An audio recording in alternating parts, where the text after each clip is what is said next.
Dans les profondeurs d'une vallée oubliée, loin des routes connues, se trouvait le village de Nomboko. Ce lieu était entouré de forêts épaisses et de rivières sinueuses, baignées par une brume persistante qui ne se levait jamais complètement. On racontait que chaque nuit, les ombres des anciens revenaient danser sous la lune, un spectacle aussi magnifique qu'effrayant. Les anciens du village disaient que ces esprits étaient ceux des ancêtres, revenant honorer un pacte millénaire avec les vivants.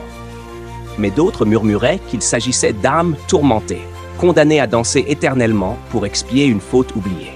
Tout commença il y a plusieurs générations, lorsque le tambour sacré de Nomboko, un instrument légendaire censé rythmer la danse des esprits, fut volé par un étranger avide de richesse.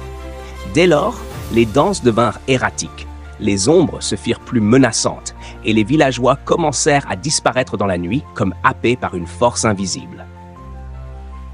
« Ne regarde jamais les danseurs dans les yeux », répétait sans cesse grand-mère Zama, la plus vieille du village. Mais les jeunes, avides de comprendre ce mystère, enfreignaient parfois cette règle, et aucun ne revenait jamais. Un jour, un jeune homme du nom de Kofi, voyageur et conteur de légendes, arriva à Nomboko. Intrigué par les récits des habitants, il décida de percer le mystère des esprits dansants. La nuit tombée, il se rendit sur la grande place du village, là où les ombres se rassemblaient sous la lumière pâle de la lune. Il vit alors un spectacle hypnotisant.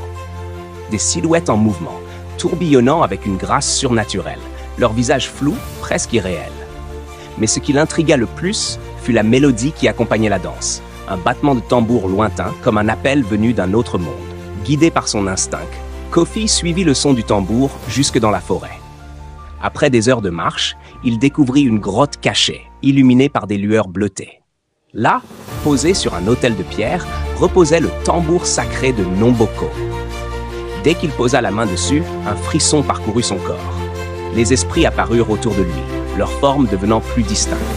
Une femme à la peau translucide, vêtue de tissus anciens, murmura « Joue pour nous et rends-nous la paix ». Sans hésiter, Kofi frappa le tambour.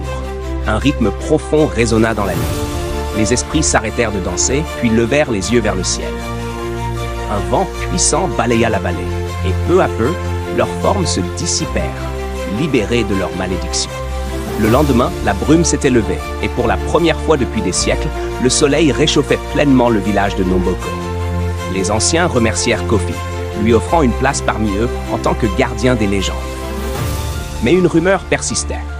Certaines nuits de pleine lune, si l'on écoutait attentivement, on pouvait encore entendre, dans le lointain, le battement d'un tambour comme un dernier adieu des esprits dansants. Les mystères de la vie sont parfois les plus émouvants. Abonnez-vous pour découvrir d'autres histoires.